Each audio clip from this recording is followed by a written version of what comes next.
Salut à tous, c'est Mickaël, j'espère que vous allez bien.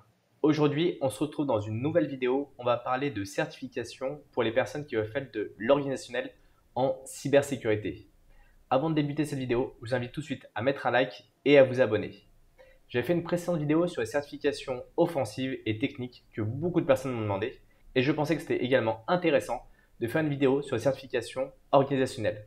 Parce que bien sûr, le milieu de la cybersécurité, c'est pas que du technique. Il y a plein d'autres métiers liés au risque, à la gestion des risques et à la gestion de la cybersécurité et par exemple des systèmes de management de la sécurité des systèmes d'information de manière plus générale.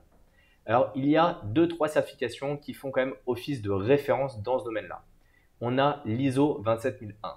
L'ISO 27001, c'est le système de management de la sécurité de l'information. Alors, il y a beaucoup de sociétés qui essaient de l'obtenir et souvent pour l'obtenir, il faut mettre un plan d'action sur plusieurs années.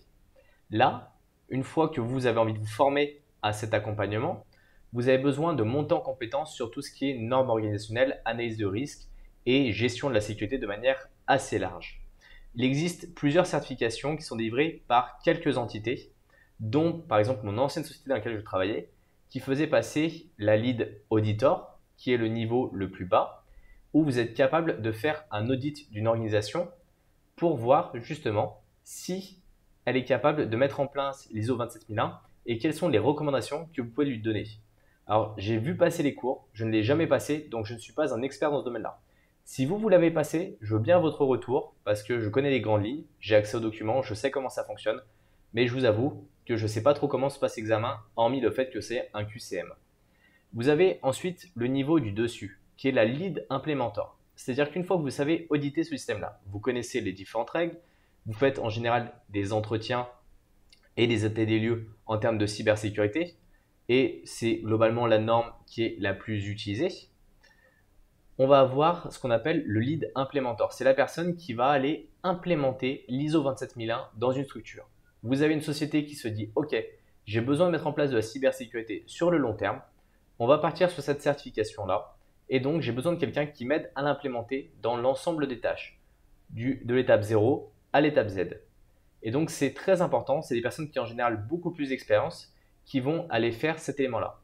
Quand je vous parle de lead auditor ou de lead implémentor, ce sont en général des tiers qui vont venir accompagner la société. On ne parle pas de certification de la société en question. Ce n'est pas vous qui allez dire vous êtes certifié ISO 27001.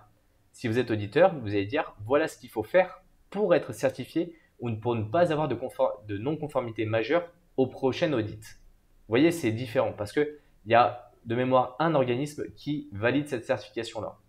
Sur le site de l'ANSSI, normalement, vous avez les différents prestataires. Aujourd'hui, je ne sais pas pourquoi, la page est en 404.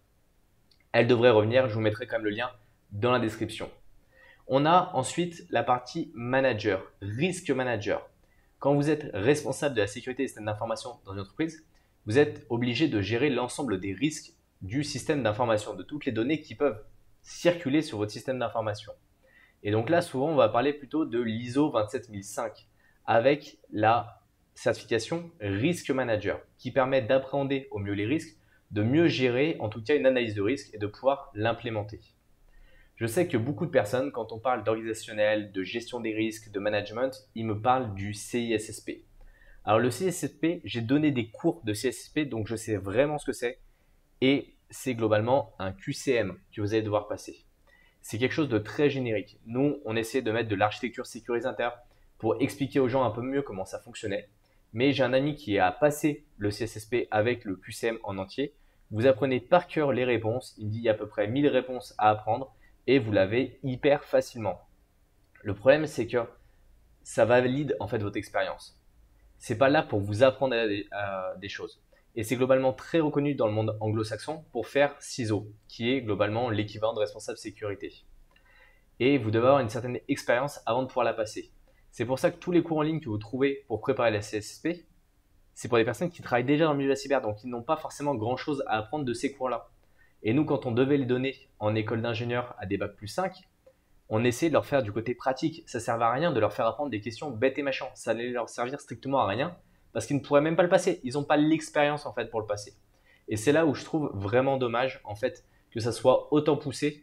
Alors finalement, c'est plutôt une reconnaissance. Et c'est là où je reviens sur moi, ma philosophie vis-à-vis des certifications en cybersécurité. C'est qu'il vaut mieux prendre une formation, la suivre, apprendre énormément de choses. Si elle n'est pas certifiante, c'est pas grave, on s'en fiche. Que de passer une certification qui n'a aucune valeur parce que vous n'allez rien apprendre. L'objectif en cybersécurité, c'est de continuer à apprendre en permanence.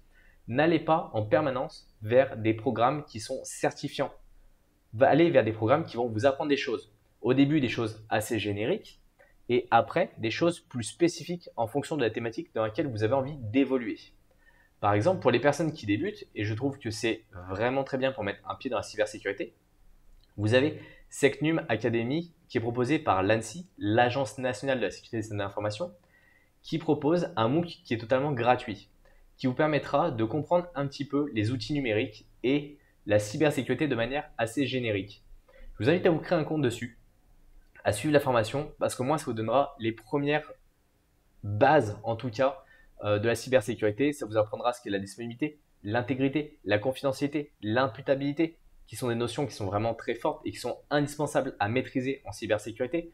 Ça vous apprendra le guide d'hygiène informatique de l'ANSSI avec les bonnes pratiques pour les mots de passe, pour la gestion des utilisateurs, les IAM, tout ce que vous avez besoin de savoir, on va dire, pour débuter. Vraiment, ça, ce sont des connaissances qui sont très génériques. Normalement, n'importe quelle personne qui travaille dans l'informatique devrait le suivre. Pour moi, c'est un essentiel.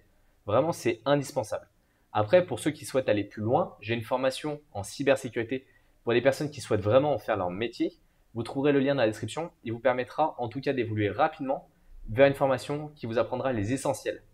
J'ai accompagné des personnes en cybersécurité pendant très longtemps dans différentes entreprises, que ce soit des personnes qui ont un niveau en informatique très bas, des techniciens très avancés, des personnes très généralistes, et du coup, j'ai même fait de l'assistance RSSI. Donc, j'étais en tant qu'assistant RSSI au début, où je les accompagnais dans leurs tâches, jusqu'à devenir RSSI à temps partagé, c'est-à-dire qu'on me déployait dans l'entreprise pour faire le responsable sécurité. Et donc, c'est vraiment par expérience que je vous parle de tout ça, où je vous dis qu'il y a des éléments qui sont importants, d'autres qui le sont beaucoup moins. Maintenant, dites-moi en commentaire si pour vous, il y a d'autres certifications qui sont importantes d'un point de vue organisationnel. Si vous voulez que je vous en présente d'autres, si vous voulez qu'on fasse un échange sur ces sujets-là, pensez à mettre un like, pensez à vous abonner. Et dans la description, je vous ai mis également un lien pour récupérer un guide pour bien débuter. Je vous invite tout de suite à les récupérer. Il vous donnera au moins les premières informations pour pouvoir vous lancer. On se retrouve dans une prochaine vidéo. Salut à tous!